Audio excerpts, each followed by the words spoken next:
Hey, folks, this week we are diving into mental health because it's Mental Health Awareness Week. And Taylor and I had a wonderful chat with Dr. Damon Tweedy, who's a professor of psychiatry at Duke University. And you know what? I feel like we talked to him mostly about the barriers to access with mental health care and how mental health care is not really being treated and being taken seriously the way that it should be among the healthcare professionals out there and also the folks that need it. But we probably should have talked to him about my potential need for a psychiatrist because in the wrap up today, Brian, Taylor, and myself dive into a recent experience that I had where I'm pretty sure it's possible that I maybe experienced a psychotic break. But if you want to know how that all panned out and whether or not I'm actually going cuckoo, then you're going to have to stick around until after our conversation with our new friend, Dr. Damon Tweedy. Enjoy. Well, folks, if you don't know, May represents a number of very important advocacy initiatives. May is Cystic Fibrosis Awareness Month. Big one. Big one. May is Masturbation Month. Taylor knows that. Through and through. But it's also Mental Health Awareness Month. And since we started doing the show, mental health has been a topic that we've been trying to cover at least once a month. And this week, we welcome a voice that resounds with profound insight and compassion when it comes to mental health. Joining us today is Dr. Damon Tweedy, a distinguished professor of psychiatry at Duke University and a dedicated physician at the Durham Veteran Affairs Health System. Dr. Tweedy is not only celebrated for his groundbreaking first book, Black Man in a White Coat, but he also continues his advocacy with his latest work, Facing the Unseen, the struggle to center mental health in medicine, where he navigates the complexities of traditional medical systems and the disproportionate burdens they place on marginalized communities. Dr. Tweedy, so excited to have you. Thank you so much for joining us today. Before we dive into it all, give us a little introduction to yourself. Who is Dr. Damon Tweedy? Yeah, man. First of all, thanks for having me. Damon Tweedy, hopefully we'll get into this, but, I think of myself as kind of like an unlikely doctor, given kind of the trajectory that, my family, first generation college and everything like that. Family grew up in the South, in the world of segregation. When I was in middle school, I never imagined that I would be a doctor at all. I mean, but, there's some stories we could tell about that, but a teacher kind of got me on that path. And once I got into medicine, never imagined I'd become a psychiatrist. I mean, there's so many lessons for people that, you think you can map your life out, but life often has a way of just sort of fall into place in all sorts of ways. I think that's just something that's a lot of young people probably can a lesson that young people could think of. But these days, as you kind of laid out, man, I have sort of 3 part-time jobs. There's teacher, I teach medical students, I teach young doctors, really focused on how do you teach mental health related topics to doctors who aren't going to be psychiatrists? Because, that's a really important theme for me. It's not just psychiatrists who need to deal with this. I also work in a VA health system. That's the, in the U.S., that's for the veteran system. And I come from a family of military people. And so, maybe we'll talk about that later. And so this really sort of speaks personally to me as to why I do that work. And then, I talk and write about race, medicine, mental health. Outside of that, I'm married. I've been married 20 years this year. I turned 50 this year. Okay. Congrats. Man, crazy milestones, right? Yeah, those are big. Yeah. Yeah, exactly. Hell yeah.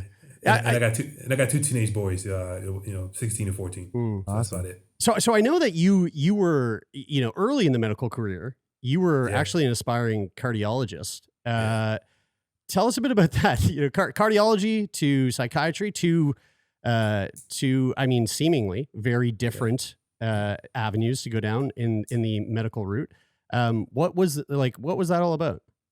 Yeah, I actually, when I went to med school, probably a couple things. So in college, the first time I kind of met some black doctors, these 2 guys, and they were young, they seemed pretty cool. One was an orthopedic surgeon.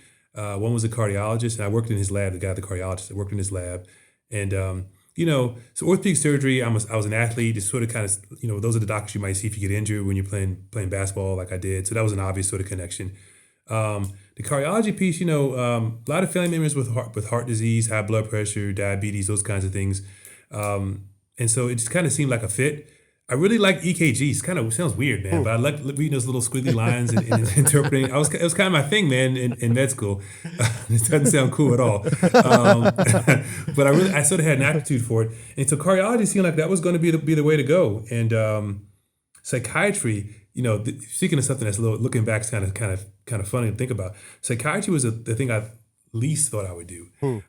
My rotation in psychiatry in med school, I got the lowest grade I got in any med school rotation. So because at the end of the rotation, you had to interview someone you had never met before, in a setting, like in a state hospital setting.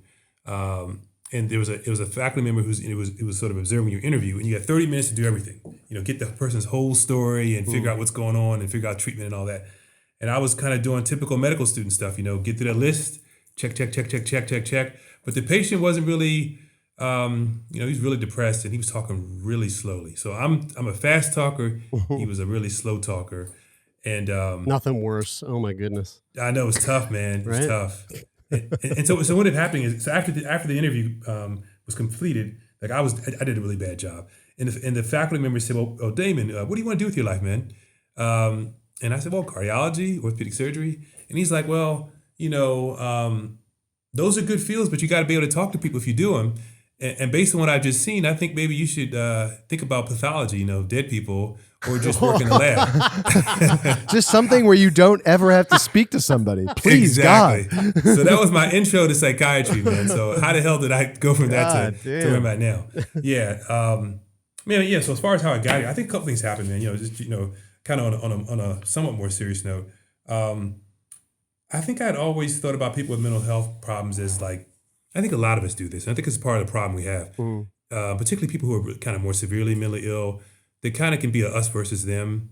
They're kind of separated off, maybe homeless. They might be in jail, prison.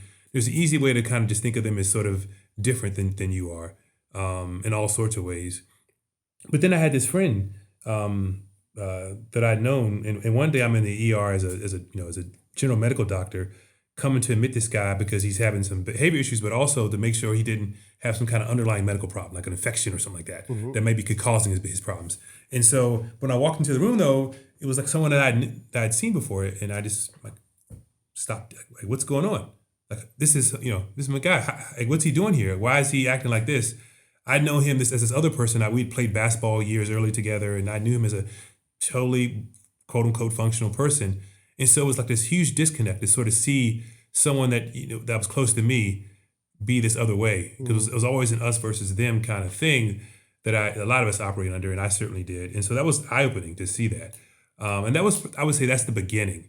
That wasn't like the single thing, but that was the beginning of me beginning to rethink this idea of people who had mental illness. And so when I would see, then a couple weeks later, I might see a student who came in after an overdose. And rather than just only think of them as this person in that one state, I what were they like before? And it kind of got me thinking more and more about people in that way. And so I think that was sort of the beginning inkling of me thinking about psychiatry. But I'll just say, and I'll stop here, psychiatry is not thought of very highly in medicine, in the traditional medical system. So just like the patients aren't thought of well, the doctors aren't either. And so it was a hard sell and a hard switch. And it took years for that to actually happen. Why is that?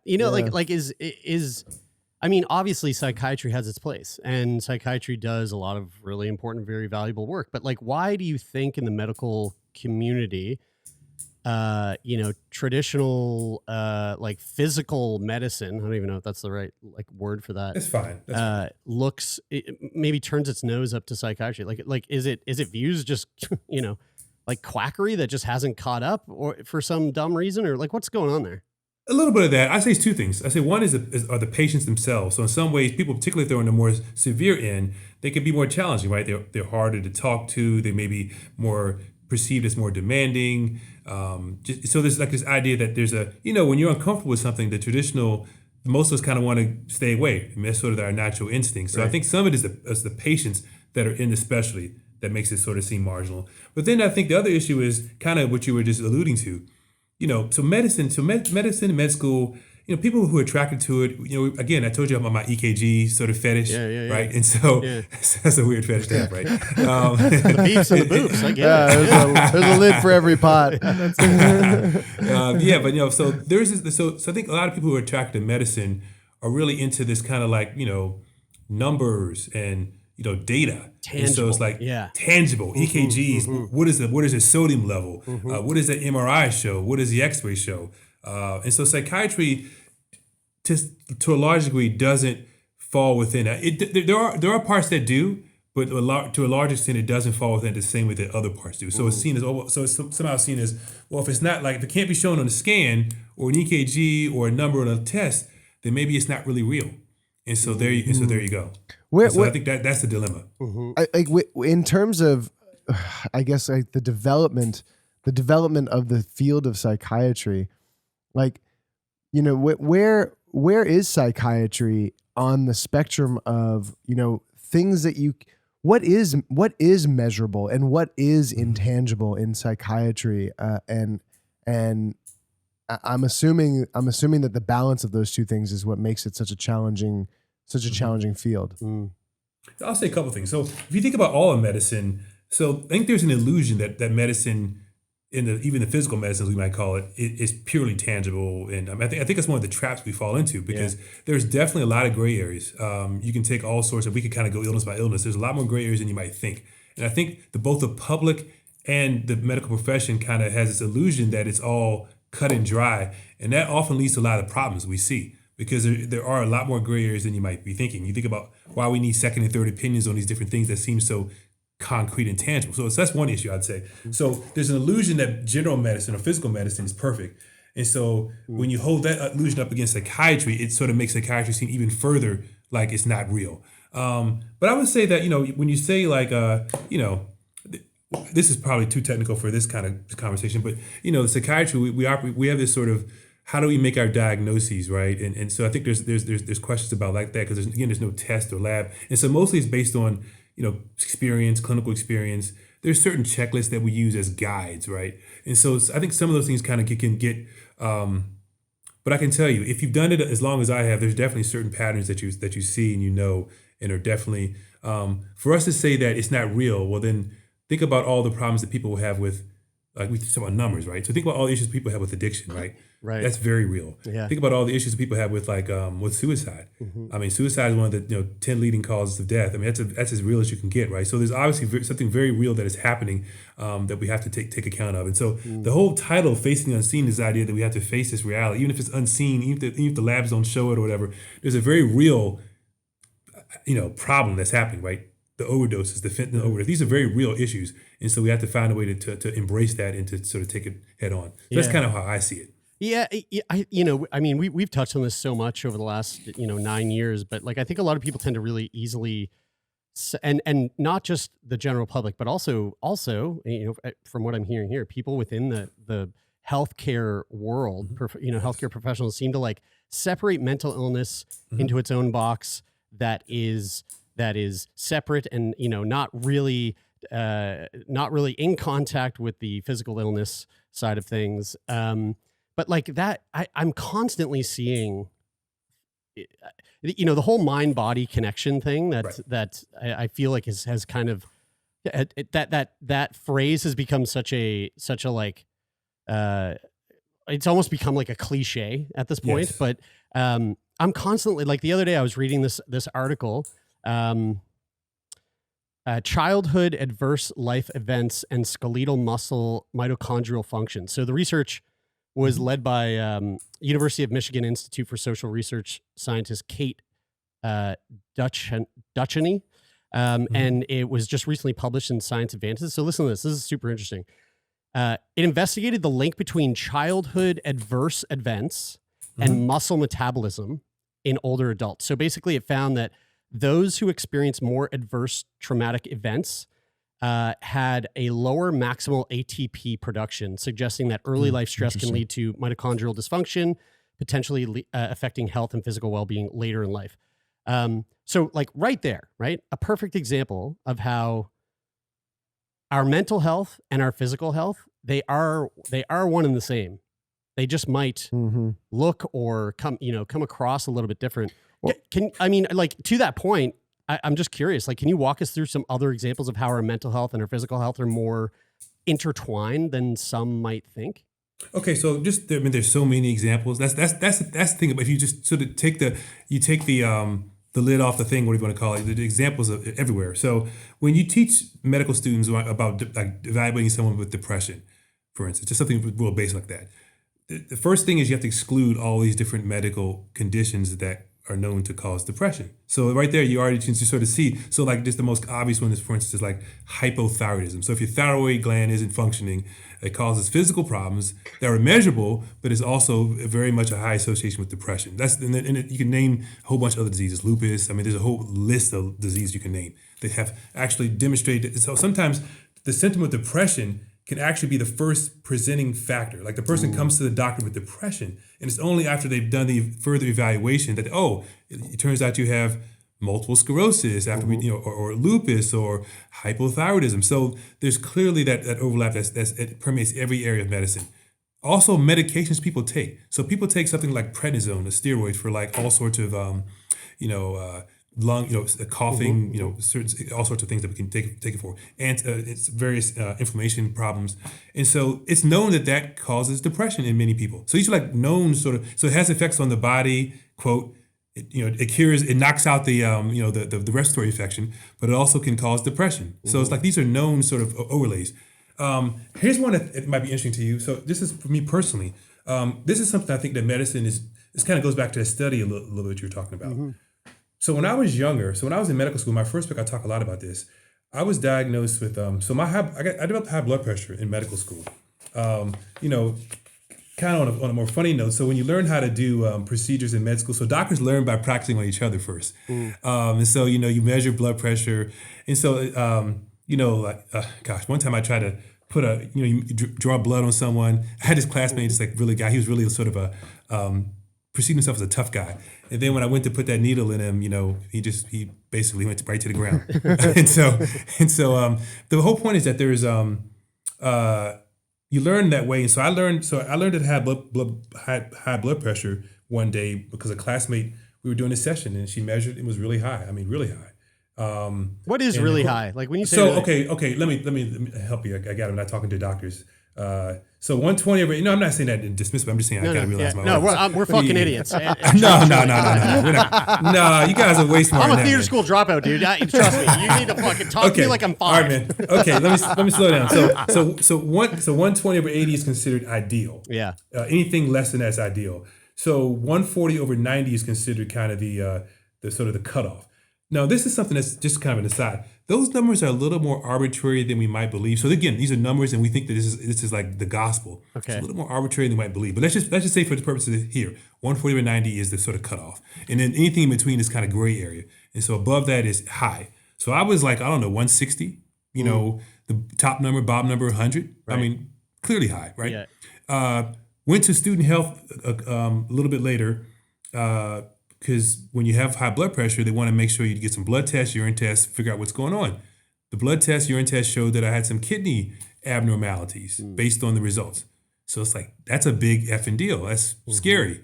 You're 23 years old as I was at the time. That's a pretty scary thing to sort of process. But here's the why. So for initially, I was on blood pressure medicine for a few years and all that. And then at some point, I tried to improve my diet a little bit. But at some point, life gets busy. And I start to notice my blood pressure just starts to go, as I get older, it starts to go down. And it's not supposed to happen. It's supposed to happen the other way. It's supposed to go up as you get older. It's going the other way. And so what changed?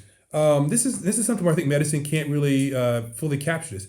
So when I was growing up, as a black guy, there's so many experiences that I had where not only just sort of overt kind of racist kind of things, but so much of like the internal stuff that I was carrying with me. So I would enter into these rooms and like, well, do I belong here? Is the teacher going to think that I've taken someone's spot? Am I really competent? Do I, it's so much like always this baggage and always this sense of like, and also you can't tell from this video, but I'm a really big, tall guy. There's also this sense of threat that I would get in the public, and people would sort of feel like they were kind of, so many times I get that feeling, people were scared of me and all this. I carry so much baggage.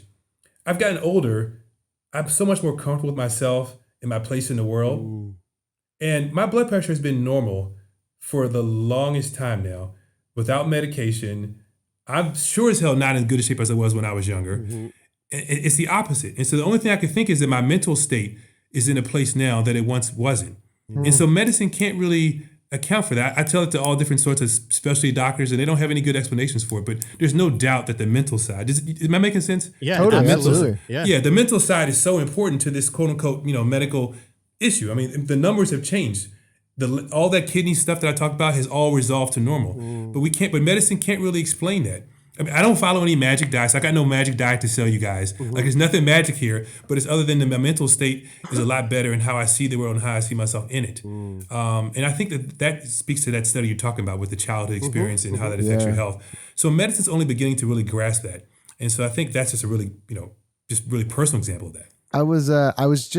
We were just talking about this around the office just yesterday. Like I have a fairly recent new understanding of like what stress is. I feel like stress has always been, stress generally is sort of felt amongst the general population as this very abstract concept of I feel stressed, but we can actually measure. Yes. We can actually measure stress as a function of like your heart rate variability, and you can and your what state of your nervous system you're in, and on the very most kind of like basic fundamental level is like stress is occupying a nervous system state that is not what your environment requires. If you're in a relaxed environment and you're in sympathetic nervous system response, then that is what stress is. And if you're spending time there, and why are you spending time there? Like when you say that, it's like, well, you're spending time there because you're carrying all these thoughts that are in your head that are making you question, should I be here? Am I worthy of this? Like this person looks like they're looking at me funny. And that puts you into that state when the state isn't actually required. And that building over time and that accumulation of that stress has these physical impacts on you over time. The reason we were talking about that yesterday in the office is because for people who are listening to this right now, it is May. It's Mental Health Awareness Month. We were talking about the stress thing yesterday because Taylor, I mean, we're like a week away from entering into May, and Taylor's gearing up for masturbation month. So he's ready to take his stress down. And you've got this whole weird plan. I've been building stress once a month for a big stress relieving month. Yeah. Right. So okay. Anyway, that's a different podcast. But we'll get into that at some point, I'm sure. I'm not sure if I can medically endorse that, but that's one thing I'd love to kind of just pick your brain about. So I also want to say this to folks. So I didn't mention this in the introduction to you, but Black Man in a White Coat was a New York Times bestseller, selected by the Time magazine as one of the top 10 nonfiction books of that year. So, which is fucking awesome. Congratulations on that. For as a Black man who is in this space, we're talking about how mental health is not properly looked at the way that it should be within the healthcare community, most certainly not looked at in the way that it should be among the general population. How much does race and culture kind of play into those views about the importance of mental health and the importance of people like yourself, psychiatrists or psychologists or counselors? Man, you guys are smart, man. All that idiot stuff. Yeah, you guys are selling yourselves way short. Heart rate variability, breaking out all this stuff. Hey, man. So as far as that's a great question. How does race sort of kind of tie into it? This is so if you understand like a U.S. history, there's kind of like there's these two different reasons why Black people might be less likely to sort of engage with mental health treatment. It actually kind of works in both directions. So on the medical side of things, this sounds bizarre looking back, but so on the medical side of things, we learn in med school, you learn about disease. It's more common. You say diabetes, more common among Black people. You name your disease, and it's going to be Black people get worse. That's sort of like the default. Mental health, actually, they would teach you sort of the opposite. They said, well, Black people are less likely to get depressed. You're like, what? Or black people don't have anxiety, and so what they were basing it on was the fact that black people have lower suicide rate, and they were then inferring based on that somehow black people are less likely to have mental health problems. So what that means is that if you're a doctor in a clinic and you've been taught that black people don't get depressed, well then you're gonna. It's like a self-fulfilling kind of thing. You're going to not see that patient might have distress, and you're not going to see it as something as such. It's also this weird thing in psychiatry. Sometimes psychiatry can be weird, where it's like overly intellectualized, and they're thinking that only like if you think about the whole sort of psychoanalytic stuff, and there's the idea that black people aren't smart enough to sort of have the angst and stress and distress in the same sort of way. It's really kind of bizarre, ancient sort of thinking that still doesn't completely go away. So that's one side of it. It's just nuts. The other side of it is that I think a lot of black people themselves are, I can speak from personal experience here and family experience, are kind of wary of the idea of talking to a stranger who most likely is going to be white and maybe is judged and going to be perceived as judging them, labeling them, and not really understanding their experience. And so I come from let me tell you about my grandmother a little bit. My grandmother was a character. She would have fit on your show really well. She had a lot of energy, used some choice words. My grandmother Trip, and so she grew up in segregation. Like she was 1 of 12. She grew up in the real deal. Her family, they're sharecroppers. Like the real deal, which is just like a few steps removed from slavery. It's just a few steps removed from that. She grew up really hard, and that affected her. And she was really high strung. She smoked all the time. She paced around, talked in high voices and stuff. But she would never have thought of herself as having a mental health problem. And her generation would never have conceived it that way. She was a strong black woman. And so it was like this. And so like a lot of black people take it as a badge of what they've survived and overcome. And so there's no room to be weak. We have to be strong in this world that's bad for us. And you can't say I'm weak and I have an illness because you got to be tough because, the world is hard. And so particularly for a black person, I think that's the perception a lot of black people have taken. So do you see how that can kind of work in both ways? So a black person may be less likely to want to embrace the idea that there's something wrong.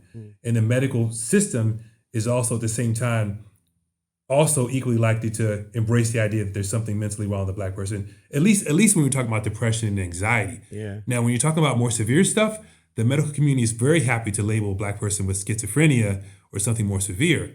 And so there's kind of this paradox. So black people are less likely to get treatment for kind of more stress, depression, anxiety, and much less likely to get labeled with more severe illness. So it's like a two different directional thing working, all for the worse. How have you perceived from being in the black community and being in the South and being in the position you are now as a psychiatrist and sort of viewing the impact, the social impact that race has on mental health, like over the past, however long. Like I know that I'm 33, so I was born in 1990, and kind of coming up with this, maybe up until like 2020, this idea that like that race relations in North America are getting better, and then all of a sudden kind of like this deterioration since 2020. It seems like it's going backwards. But from like the medical side of things, like how does the psychiatric environment sort of perceive that change? So I think I think there's been much more awareness that there's something really there. Even those studies you alluded to earlier are kind of giving examples that there's much more of a sense within the research world and the medical world that this history is definitely impacts people in the physical health ways as well as mental health way. And so part of what I like about psychiatry, what got me into it, is that there are a lot of black patients who have struggled medically, but their mental health issues are definitely impeding the medical recovery, right? And so I've been in a place, to sort of a unique place, where people are maybe more open to talk to me about these sorts of things. I'm not saying every person needs to see somebody of the same race, but there are a lot of black patients, particularly older ones, or even some of the younger ones. So it's really, really important to connect with someone who's a black person. So one of the pitfalls, though, is that like in my practice, where I've worked for years, I've often been the only black psychiatrist. When like third or fourth, maybe 30, 40% of the patients are black. And so I'm just one person, right? And so I'm getting a lot of requests. And so that's been a challenge for me personally to navigate, because how do you balance my desire to help versus the balance of, what the patients might need. So this is where I think we got to. So I try and work with other, a big part of what I do is trying to get other doctors who are not psychiatrists, but also not Black, to be able to be more understanding of these issues, to be more attuned. Because you don't have to be. It can be helpful to be to be the same race as the patient, but it's not it doesn't have to be that way. If people could sort of learn and appreciate and be willing to listen and understand a person's journey. So we're talking about race here, but really these are lessons that are true for all of medicine. Totally. And so this is kind of a big part of kind of how I approach it. So we're talking about the racial part now, but I think this is a bigger message that we could be talking about as well. Taylor, you kind of mentioned it, 2020, the last like 5 years, 6 years have been, fucked. Just absolutely fucking wild. Terrible. Had none of this shit on my 2020s bingo card, coming into the 20s. Whether it's COVID, whether it's social media, whether it's the, like social justice issues, whether it's, political polarization, it's all those things. What do you, from your vantage point, what do you see as right now, the three major factors at play when it comes to how North Americans' mental health is sort of at an all-time high in terms of the crisis? Yeah, so I would say a couple of things. I think so. You probably mentioned you covered them. So COVID basically. So there were problems already in place before COVID. That COVID just sort of really just burst the dam, if you will, for whatever expression you want to put. Part of the problems was that we weren't taking these issues seriously to begin with. So we didn't have the infrastructure in place. So our numbers of consults went up, like skyrocketed after COVID, right? Yeah. And after pandemic. But we already didn't have the right systems in place to provide mental health care, and it just made it more obvious. And so then we were just playing from catch up from behind. So COVID, huge deal.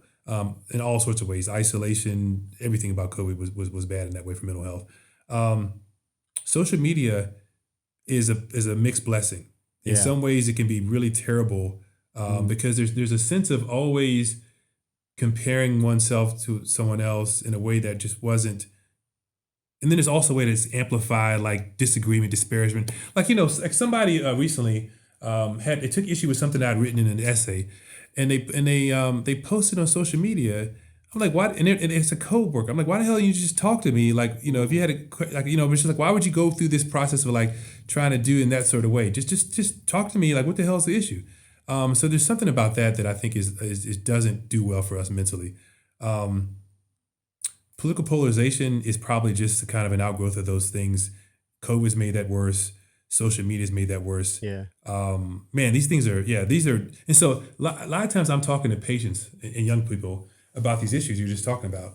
And it's like, sometimes we have to find ways to how do you take a break from some of this stuff, from your social media stuff or whatever, or the news or whatever, like old people's news, but also if you're upset about something, how do you channel it to something that's actually useful versus just kind of like stewing in your being pissed. And so these are a lot of things that we sort of work through patients to talk about. And I think sometimes people aren't even aware of the impact these things are having on them. Yeah. That's the reality. Absolutely. I've been going through a bit of a mental health. I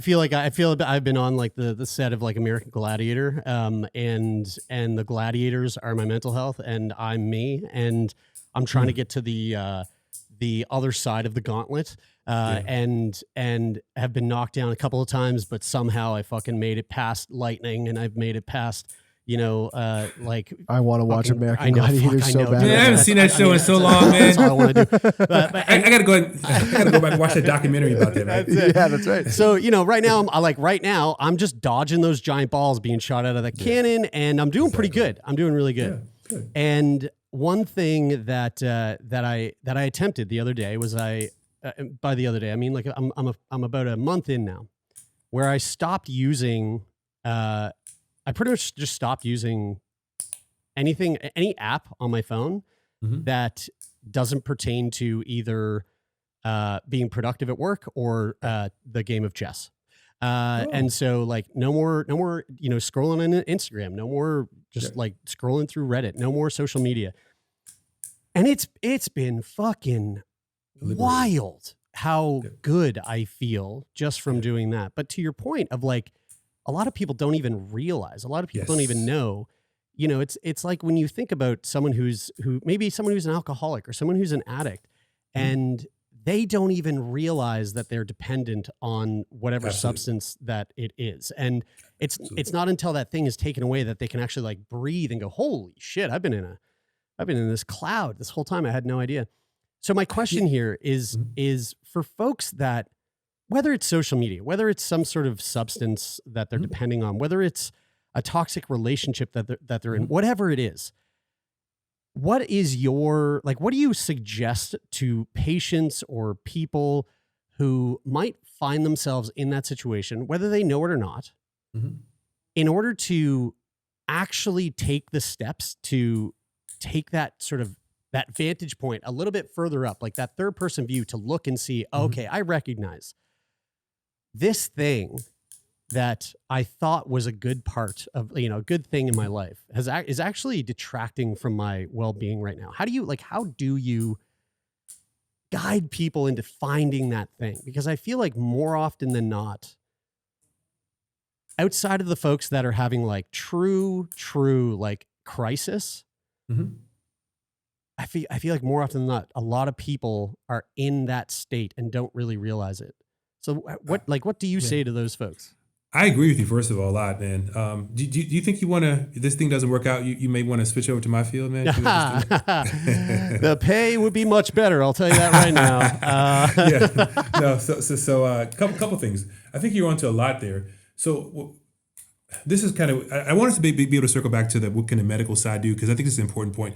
So when I talk to patients, the first step is recognizing that, like, you take alcohol. See, alcohol has, there's both good and it's both good and bad with it, right? Marijuana, whatever you want to talk about. And so I come at it from that stance with people. So I don't want to come at it from like, this is just bad, you got to stop doing it. I want to say first, okay, how is it helping you? Because you would never start it in the first place if it wasn't fulfilling something, if it wasn't getting something out that was helping you in some sort of way. So that's my starting point with people. Sometimes patients are kind of taken back by that. Because like, man, you're talking about how alcohol and weed are good for me. So that's always my first, like, how is it good for you? In what way does it help you? And then from there, we can kind of work our way back. So what about it maybe isn't so good? And so sometimes people might at first have nothing to say. Well, it's just all good. But then you start talking more. They maybe I'm not as productive at this, or maybe at this, or maybe that. And then you can start peeling away the layers, and you get them to sort of think about, okay, what's good, but what's not so good. And I'll try and get back to you, like, well, can you take yourself back to a place when your life before that thing, whether it was the social media, whether it was the alcohol, whether it was whatever, cigarettes, whatever that thing is, and then try and sort of peel back, like, what are some of the things that you did back then that made you, that you enjoyed or made you happy, and how could we apply some of that to your life now? This doesn't just happen like in a 10-minute thing, right? You got to peel layers back. So the first step is recognizing, how does this thing work for you? But then how does it not work for you? And then are you willing to sort of take a little step back, this thing, and see if this thing that's not working for you, can you find another way to fulfill that need without this thing? Does that make sense? So what can you find a way to sleep better without that thing, whether it's alcohol, weed, whatever, whatever it may be. And you may recognize that maybe initially it may feel a little worse. You got to talk people through. They may feel a little worse, but that's natural. And that's part of the process, and then kind of work through there. So ultimately you're trying to get people to find healthier ways of dealing with stress or dealing with whatever it is that's sort of getting them to that point in the first place. But I do it in a very non-judgmental way, because all of us do things that we may wish were done. If me, man, I got this cookie thing, man. I got this thing with cookies and chips. And it's just like, if I'm stressed, I just go right to them cookies and chips, man. It's like, how can I find a way to sort of intervene with that? So can I take a bag of, chew some gum or whatever it is I can do to sort of work on a behavior that can kind of get in the way of that default? Yeah. And then eventually you get to the place mentally where it's like, okay, I know this is happening. I know what I'm doing. I know why I'm doing it. And now I can just stop it. But sometimes you might need an intermediary thing in the middle to sort of block it. Right. And so these are the ways, that's how I look at it. And like, Tay, like for you, what was life like for you before you started like just chronically masturbating all the time? I didn't even tell you, but Damon's here for this was an intervention. So May, What else can we do, man? What else can we That's do? it. There's I like, mean, you know, but now that the I think fucking about hair is growing off your palms, dude. Now, Like, we gotta, now that I think about it, life was it was some simpler time. it was yeah, brighter days. The sun shined more. Yeah. Can't you do some push-ups or something? Yeah. A couple miles or something? yeah, I'm cock just playing. push-ups or something like that. You know, like, you know. Well, that would be impressive. Again, folks, facing the unseen, the struggle to center mental health in medicine. The book is available now, correct? Yes, everywhere books are sold, Amazon, and all the stores you can think about. Amazing. And how can people stay up to date with the work that you're doing, Dr. Tweedy? Are you on social media? Yeah, appreciate that. So I have a website. It's Damon, Damon, Tweedy, Tweedy, all together. DamonTweedy.com. It's got some a lot of information, some past stuff as well. I'm on X, Twitter, whatever you guys call it now. Also, I got a Facebook page working on the Instagram thing. My son's like, man, what are you doing? What's this Facebook thing you guys? What are you doing, man? But right now I got Facebook and I got Twitter next. So so I'm post stuff there as well. But check the website out. A lot of information there. Amazing. Awesome. Well, thank you again for such a wonderful conversation. This has been really fun. Yeah, hey guys, wish you the best, man. This has been. I love what you guys are doing. It sounds like you really are. You're trying to put a little levity to something that's very serious, which I think is really important. So I really wish you guys all the best. Hopefully we can talk some point down the line, man. Absolutely. Thank you, man. Yeah, thank you. Well, Bri, I mean, you probably know this now because we just sat and listened through that entire thing. But we did, yeah. You missed out, eh? I know. It was a great Damon Tweedy. What an amazing conversation. What a fucking great guy. Mm-hmm. Yeah. And you know what I really loved was when the conversation was over, he was like, guys, I really love that. Can I come back on?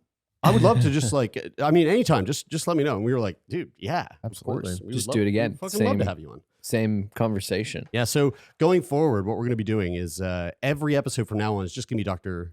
Damon Tweedy. So it's and we'll just try to rehash the exact same conversation. I was actually I'm grateful to you guys that you're allowing me to sit in this chair because I thought after that conversation that he just might come in and be one of the new hosts. He's just as endearing as you are. So we're always on the hunt for a replacement. So look, so I know last week I asked you guys if I could show you something really gross. And we said? And you said, yeah, sort of. I said yes. You said yes. Brian, you were like, I don't know. I said no. Yeah. But then I realized, we are releasing this episode, which Dr. Damon Tweedy was there to talk about mental health. This episode's coming out during Mental Health Week. And just after I had that conversation with you guys about showing you something gross, I actually had a very bizarre experience that I'm assuming is tied to my mental health. And I thought, you know what? I feel like we should dive into it today. So I'm going to tell you guys an experience that I had. I know you guys know that I had a experience, but I didn't actually tell you what it was because I said, let's save it for the show. Right. This was hands down one of the most bizarre, unsettling, kind of concerning experiences I've ever had in my life.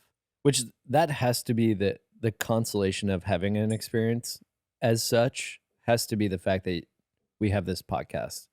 Where you have it and it's very unsettling, whatever it is, we're about to find out. Yeah. But the fact that you get to talk about it now.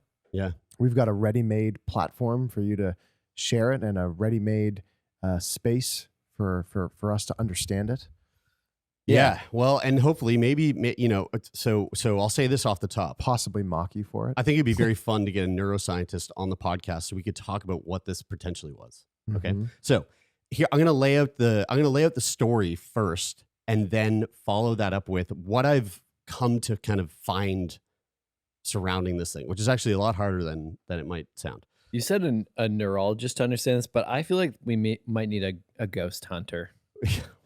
Just based on how you've been setting this up. Yeah, it's possible. So this episode we're going to be diving into I don't know if you saw the email. Do you know what that reference is? Crazy Frog. Yeah, so yeah. Now, some people don't like the word crazy. Okay, but I'm people taking don't like the word the sound back effects because I went crazy, and so I'm allowed to say it. Okay. I'm saying the C word all episode. So and it might actually seem crazy what I'm about to say. So Thank you, Pharrell. So okay, so Are you Pharrell? last week I see what you did I left the office. You guys had all left. I went home from here, the last one to leave, and I was like, okay, I've got a script thing that I've got to write, and so I'm going to do that at home. I knew no one was home. Kira wasn't going to be home from work yet, and so Put on your VR goggles. I walked down to the house, and as I'm walking down, so realistic. I'm very big into chess right now, and so there's actually a listener. Chests. Yeah, I'm big on chests. So there's a listener. VR goggles, chess. Okay, Kira's on home. Jules, who listens to the podcast, her and I have been playing chess for a couple of years together, and we've had I've got a game with her going, and I've got a game with somebody else going, and my screen time on my phone in the chess app has completely replaced Instagram. So I was like, hey, great. I'm not using Instagram for like 3 hours a day. Now I'm using just chess 3 hours a day. So everything I'm laying out here pertains to what is about to occur, I think, or at least as far as I can tell. Okay. So I get home, sit down, pull up my laptop to do some writing, and am going back and forth between these two games of chess. Okay. Now, while I'm doing this, I also have a nicotine pouch in my mouth that I took from you, which was... Oh, that wasn't nicotine. Uh-oh. Yeah.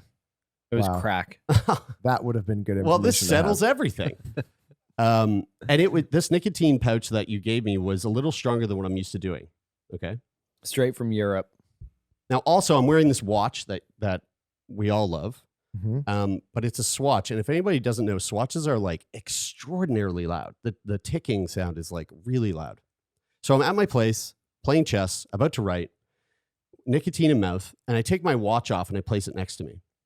And my condo is very quiet. And as I'm sitting there, I'm hearing my watch, and I think to myself, man, this is like extra loud.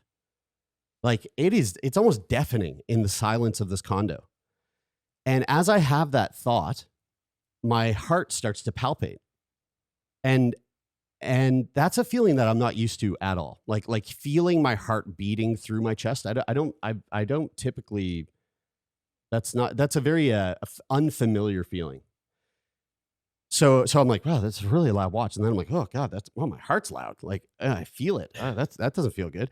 And as I'm making these realizations, I start to dissociate. Now I'm going to pause right there, and I'm going to tell you about something else that leads into this. I've probably talked about this on the podcast before, but when I was growing up, I had like sleepwalking problems. I had a lot of like dream related issues as a kid. And there was this reoccurring nightmare that I had, I don't know, probably 100 times over in my youth and like into my adult years, but it was very rare as an adult, much more prominent when I was a kid, but I definitely had it before as an adult, just not nearly as often. And in this dream, I'm going to try my best to describe what sort of happens without making it super boring. So the dream is not a particular place. It doesn't take part in a specific place. It's not like with particular people. It could be any dream, but there's a thing that happens within any of these dreams that is the recurring nightmare part. And here's what it is. A dream within a dream. Kind of. So like, let's say I'm just dreaming about sitting here talking to you guys on the podcast. I could be dreaming that, but then all of a sudden my vision, the way I perceive the world suddenly changes. So all of the movements that I make, say I go to pick up this mug and take a sip, I know that was the natural movement and speed at which I did that action. But the sensation that I feel is that time and my movements have been sped up and fast forward.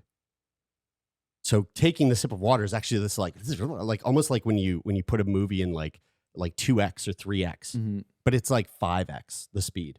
So time, my perception of time changes. which is really it feels a bit scary. Okay.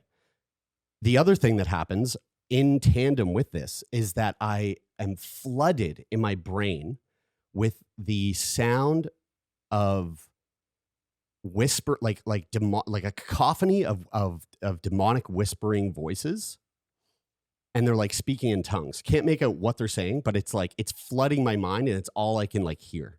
And then obviously that's also scary. That sounds like a horror movie. Yes, but here's the thing: when I say I hear, it's not like I audibly hear it. No, it's just like in your head. Yeah, it's like when you think about a conversation you had with somebody before, and you're thinking about the conversation in your head, and you hear like the way their said it and, dialogue or like, whatever. yeah. It's like that. It's not like I'm hearing it in my ears. It's just in my head. Okay. Mhm. And that's happened like my thoughts every day. hundreds of times. This type of, I don't know, occurrence in a dream. Okay, so back to me playing chess, listening to my watch, feeling my heartbeat. As I'm sitting there, and these series of things happen, once my heart starts like beating out of my chest, all of a sudden, time starts to move really rapidly. I put my phone down, and it feels like time is sped up 5x. And I'm looking around going, holy whoa, what this is fucking bizarre. Still not connecting anything to like what I'm feeling. I'm just feeling this going, what the fuck? Like, what the hell's happening right now? And then the sound of like the tongues, like the voices speaking in tongues starts overwhelmingly flooding my head. And now all of a sudden I'm like scared. I'm legit terrified. And it hits me pretty quickly where I go, holy fuck, this is the exact same thing that happens in that reoccurring nightmare all the time. Except I know for a fact I am fully alert, fully awake. I am not asleep. I didn't pass out or anything like that. And the feeling of like being scared sort of dissipated a little bit. And what kind of trumped it was this feeling of curiosity and fascination, where I was going, whoa, man, what is this? What is actually happening? So I kind of just sat in it for a minute to try to like, I don't know, make sense of what the fuck was going on. But then the fear kind of came back in, because it was like, okay, this is whatever this is, it's not typical. It's not normal. Maybe it's a problem. And I was like, that was the moment where I thought to myself, like, oh, you like,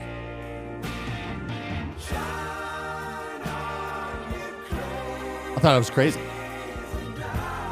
I fully thought I was fucking nuts. And I was going, is this psychosis? Like, is this what psychosis is? So then I was like, okay, I got to get out of this. So what I did was I just turned on the TV, put on like just some random YouTube video to just fill the space with something other than demonic whispers. Mm-hmm. And eventually it all just kind of disappeared.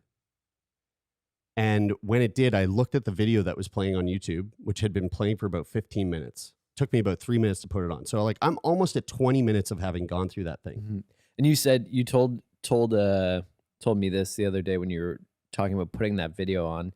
You didn't like go through the details of this experience, but you said like even when you were putting the video on, you weren't like really able to think about what you were doing. You were just kind of like opened up YouTube and like clicked the first video and put it on. Just like, I need something. Tried to like re-engage in chess, was like, can't do this. And then just started to like write. Yeah. I'm just the crazy slut with a dead husband. Yeah. That's how I felt. It was just such a crazy slut with a dead husband. Wow. And so, and then like 2 minutes, clip. 2 or 3 minutes after it was over, Kira walked in. So of course, like immediately I go, I got to tell her. So I tell Kira, and and poor Kira was like, that doesn't sound good. Sound bonked up. I'm just a crazy darn fool duck. Just a crazy. She was like, "You're just a crazy fucking daffy." You got a lot of crazy clips. I know, I do. I got a few You do more. have a lot of crazy clips. So she was like, "Well, okay, let's keep an eye on it, and if it happens again, obviously, like we'll have to do something." But the crazy part is that when I was telling her about it, I I almost couldn't recall how it actually felt, like how it's hard to recall a dream. You know what I mean? Mm-hmm. Like I could tell her what happened, but I couldn't even like imagine how it felt in the moment when it happened. Mm-hmm. Yeah, you can't recall the actual feeling. And then I was like, maybe I can try to bring this back. Can I? Whoa. Because I was like, I want to Yeah. experience again so I can try to make sense of what the fuck was going on. Mhm. Anyway, so I was like, well, I think I might be dealing with potential, like maybe I have psychosis. Like maybe I have schizophrenia and this is how it's like starting. So it never happened. It didn't happen again for a few days. I had therapy. I went in, talked to my therapist, told him about it. And he was like, yeah, that's really weird. He was like, but you know what? I'm gonna step in right now and just tell you. And although I can't diagnose you with anything because like that's not his space. He was like, it does not sound like psychosis because unlike psychosis, you were fully aware of what was happening. Whereas like typical psychosis or schizophrenia, it's like you believe what's happening is happening. Mhm. It's not like you have like an awareness of or a sense to say like, oh, whoa, this is not the shared reality, and I know that, and that's weird. It's Yeah. like it just becomes the shared The reality. hallmark of that experience would be that you're actually not aware that you're in Right. the experience. Like Kira walks in, and I go, oh, you're hearing the voices too, and everything's fast for you like, too, do I you, guess. Do you hear that? yeah, Yeah. right. It's funny. I'm gonna do the ADHD thing where I talk about a similar story that I had that's not the same, and kind of just to relate and empathize. Can we But, we pause for a minute and just acknowledge how crazy it is to like just hear somebody like Jared just like totally like most people with that claim to have mental health issues do just like make something up entirely and just to like totally lie to everybody about it. Well, it's content. Yeah. we needed something for this wrap Right, up. exactly. It's pretty good so far. Isn't So it? and then I'm gonna make up this part too. So I when I was volunteering for the Canoe World Championships and I was really stressed. It was like this like big extra job that I was doing, and when it finished, I was sitting at home one day, and I started to see like sort of like water in my vision. It was almost like crystal, like sort of it. Like I knew it was in my head. Like there was something about it like not being something that I was seeing, but it was like something like in my brain interpreting the way that I was seeing. And I noticed it when I tried to look at my phone and read something on my phone. I couldn't read. I knew I could see the screen, but I couldn't read the letters. Both of you know I cannot read a word. And I ended up walking to the hospital. Oh wow. And I waited in the waiting room for like 3 hours, and I eventually saw a nurse in the hallway that took like my blood pressure. Mhm. And they asked me 2 questions. They're like, did you drink enough water today? And have you been stressed lately? And I was like, no to the water. Sounds and like yes. every boyfriend in the world. And I was like, yes Talking to their the stress. girlfriend.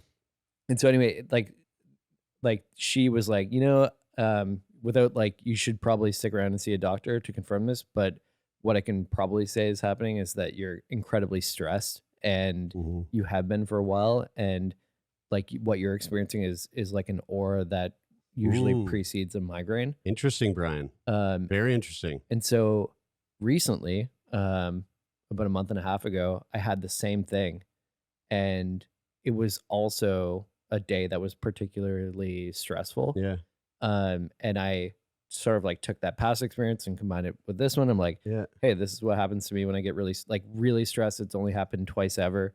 Huh. But it's like very much that like my brain is like, I can't fucking Overstimmed. do Yeah, this yeah. stuff right now. I just need to sit. Interesting. And I drank some more water and like just did some breathing, and Yeah. within 20 to 30 minutes it went away. But it's fucking scary. Yeah. When like that like this isn't normal. Like this is Yes, not something yeah. that you should be experiencing. Yeah. So my question for you off of that is like, do you like have you thought of or considered the fact that like maybe stress could play into something like that's very Yeah. yours is much more like a more like More like tangible. Yeah, like you're like here you're having this like very specific experience. And mine is like multiple like stimulus, multiple Yeah. different types of stimulus Yeah.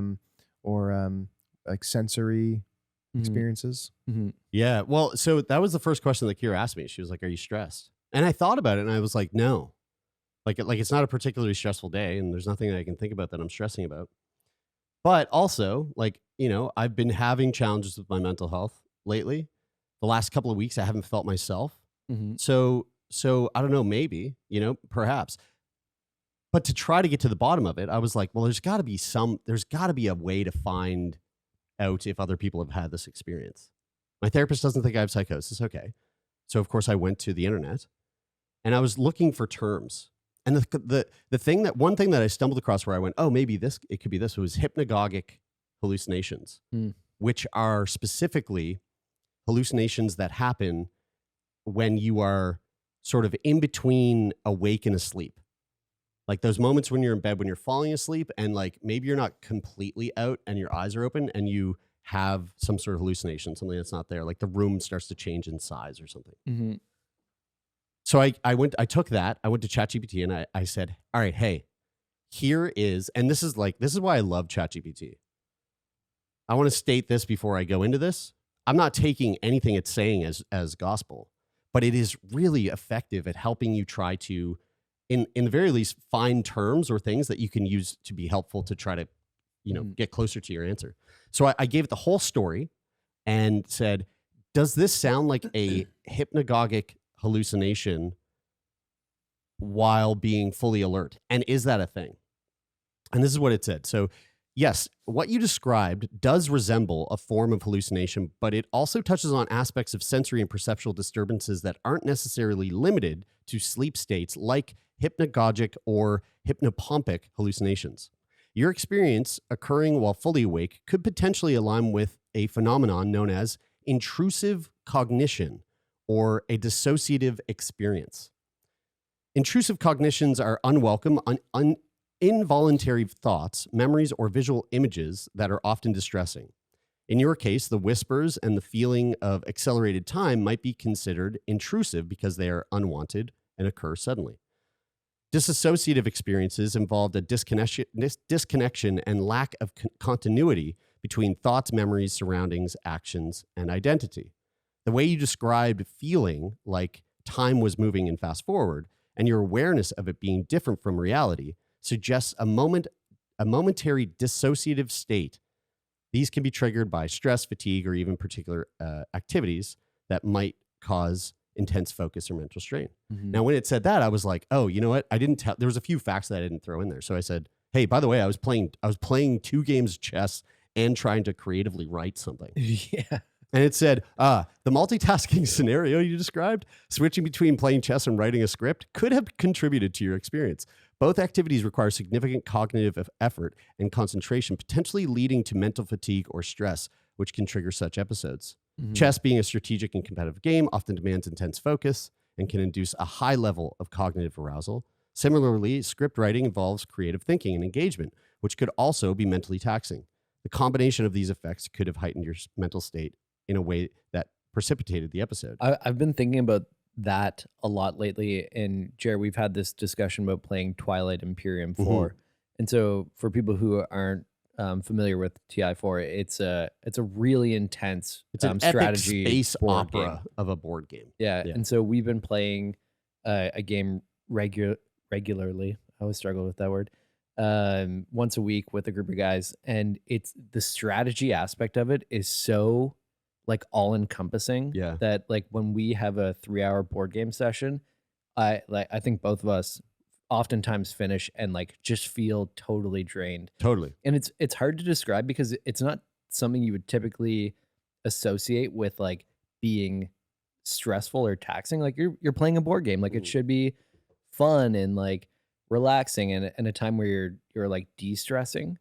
But in fact, like, like we both have talked about how it's hard to like go to sleep after and oftentimes the next day you can feel a lack of rest because your sleep was kind of shitty. Yeah. But yeah, like doing those 3 things at the same time, playing those 2 games of chess and trying to write a script, like that reminds me of that same sort of feeling that could lead to you, possibly experiencing something like this. It's because we go into gamma state. So like gamma brain waves are the highest brainwave, the highest hertz of brain waves in existence. So when you're playing chess or you're playing, you're doing anything that's like high mental acuity can lead you into gamma wave state. I think if anything for me, the really interesting takeaway the interesting takeaway from this is like when you're doing those gamma brainwave activities, it's like realizing how you place those into your day-to-day schedule and like trying to be aware of like how you take time to decompress after that stuff. If that, not to say that this is what is happening here in these situations, but certainly it has to play like some sort of factor into the overall stress that you experience. There's so, you don't, there are many strategies and like, mindfulness things and, that you could practice over time that would give you like personal insight into being able to identify times of stress when you're experiencing stress. But I think even if you have those things already or you've practiced those things, it can be hard to know it in real time, like when it's happening. And what I find fascinating about both of your experiences is like, so I may have explained this on the podcast already. I know I've explained one form of this, but like my Garmin watch has a feature that is measuring stress. And when I first got the watch, I was like, oh, that's a gimmick. That makes like, how is it measuring my stress? Like that doesn't, how does it give me a stress score and tell me how stressed I am? Because to me, stress was like this like ethereal thing. And then when I looked into it to try and see like, how the fuck are they measuring this and trying to spit out a number at me? I was like, oh, I was pleasantly surprised to see that it's actually linked to like some real shit, like that the sensors are picking up. The sensor's picking up your heartbeat, and then in that heartbeat data, it's picking up your heart rate variability, and your heart rate variability is essentially, in its like most essential form, is distinguishing between what nervous system response you're in, fight or flight or rest and digest. Right. So your HRV, when it's lower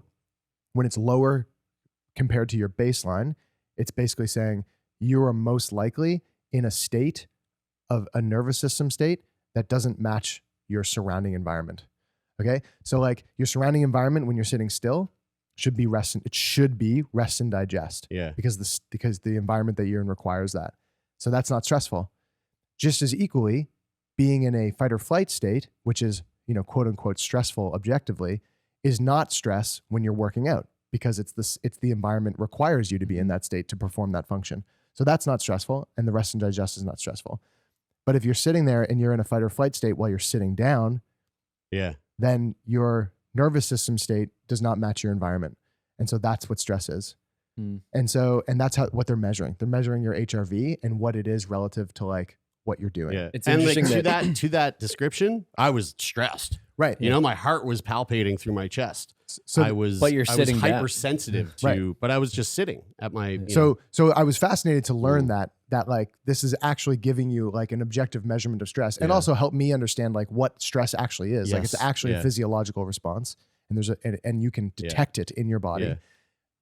So it would have been fascinating if either of you had been wearing one to because you can go back and you can look like throughout a period of time, like throughout these 2 or 3 hours, what was that response like during that time? And was it through the roof at the time where I was like sitting on the couch doing, and it's funny because when Kira asked like, are you stressed? My thought was, well, I didn't get upset today, or I didn't find out news that was like really unfortunate, like Donut got really sick or something. Like, I was thinking about events, right? I was thinking about like external factors that would make me quote unquote stressed. But for whatever reason, that's, none of that had to occur in order to put me in this place that was. And being in fight or flight is exhausting. It's when the environment doesn't demand it. Like if you sit down and you play like a a video game like Call of Duty, and you're somebody who gets like extremely immersed in that, like the experience of playing that game. You're sitting down playing a video game, And but your heart like rate's up. your brain Yeah. is like, your brain is going like, I'm in, I'm not gonna say I'm in war, but like I'm in some version of war. I'm in some like your brain is interpreting that you're in an environment that you're actually not in. And so you might leave that feeling exhausted because you were so stimulated that you were in this nervous system response. And over time, like that particular experience might feel like, oh, I'm exhausted relative to that experience. But if you're in that all the time, like over a long period of time, that's like the accumulation of that is what could lead to an experience like that. It's really interesting for me because both times I had the experience that I had, I was in the same place. I was in my living room sitting on my couch, and both of those situations I should have been sort of like feeling relaxed, and both of them my mind was like racing, and I felt an intense level of stress. But that was both both of those times your entire apartment was on fire. Remember? Yeah. Or maybe you had just And taken off you were your ignoring it. you had just taken off your Quest 3 and you were panting and Yeah. you were all sweaty. So after I gave all that info to ChatGPT, I said, all right. Diagnose me. Yeah, I said, all right, based on everything you know, Write me an RX. do you have any like ideas of possible underlying conditions that would link to this? And again, not taking any of this as like gospel, but just curious, like what could this be linked to if there was some sort of link? And what it spit out was actually quite interesting, and very interesting because you mentioned something that is actually on here. So the first one is temporal lobe seizures. These involve disturbances in sensory perception and emotional changes. Hopefully not that. So there's two in here that make me feel like it could be that, and that's not one. Another one is panic attacks, characterized by sudden onset of palpation, sweating, and feelings of unreality. Probably not. I've never had a panic attack, but after that experience, and I think prior to having that experience, if you asked me what a panic attack would be, I think I would have thought of something very different. But after having that experience, I can see how a panic attack could feel really fucking wild if that's what that was. Although I feel like your therapist would have probably tuned into that and maybe explored that a little bit. Maybe. I've been pretty close to a couple people with panic attacks and have seen them. I wouldn't characterize the ones that I've seen like that, Yes. but also I Yeah. wouldn't say that it's Yeah. not because it looked different. And you know? again, it was like I wasn't like nothing. There was no event that occurred that like set me off. Yeah. Right?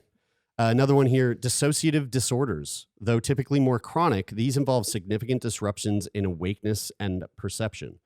Now, I don't know what a dissociative disorder could be, but I definitely had a dissociative disorder moment. You know, like in that moment. And then the other one is anxiety or stress responses. But the final one was migraine aura. Now, again, I didn't have a migraine, but I also there was like didn't an have aura a migraine. to In my experience, I didn't have a perceive migraine. that as an aura. But it was like an aura type event. Though, like again, like the difference between yours is like there was some very specific sort of like stimulations that were happening that I'm not sure would be. I mean, maybe if you but who have knows? maybe if a migraine is oncoming, and you become, not necessarily you become aware that it is a migraine, but you become aware of the things that are happening to you before the migraine lands, and you intentionally are like, all right, like breathe, water, relax, chill environment. You know, maybe you can. I don't maybe, think so. Maybe I you think can when a migraine's, intervene. I think when a migraine's coming, There's no stopping it. buckle up. Like, Yeah, I don't know. it's I've too never had late. one, so I have no idea. I had one today. You had one today? No, that's just called being hungover, Brian. That's a hangover, Brian.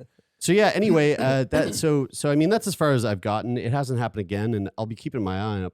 But it was just utterly fascinating, and luckily thus far I have not just fucking fully shut down. Yeah. But Windows XP was a Who as knows? a golden era. I do want to say, like, I mean, we're all dumb, and there's a lot of smart people who Yeah. listen to this. Yeah, So yeah. Well, hopefully, that's what I'm saying. If anyone knows yeah. someone who's like in neuroscience or is a neuroscientist or fuck, I don't know, neurosurgeon, let us know. We'd love to Or, kind of dive into this. An astrologer. Yeah. Yeah. Yeah. Anybody who knows anything about Mercury and being in retrograde. I think that's one Um, thing ChatGPT missed is that, like, I mean, because of Didn't touch on the woo. I mean, you didn't give it Yeah. the date or time. Yeah. Yeah, that's Yeah. right. And I as need soon as more you woo. said astrology, did you Yeah. guys see Haley looking over here? ChatGPT doesn't know where the planets are right now. Actually, I think it might. So anyway, and also if anybody has had this experience or has felt, Are you crazy? Are you out of your mind? if you felt like that, let us know. Would love to hear from you and your experience. Okay, this was fun. Thank you so much. Happy Mental Health Awareness Week, everybody. Keep talking about your shit. Don't keep it to yourself, and just know that you're not alone. And if you are in any kind of mental health crisis, there are people out there that are willing to listen, and you should really take them up on that. If you want to support the podcast, head on over to our Discord channel. You can find the link in all the show notes. We'd love to see you there. Go on over to whatever you're listening to this on, whether it's YouTube or Spotify or Apple Podcasts, and just leave a rating and review.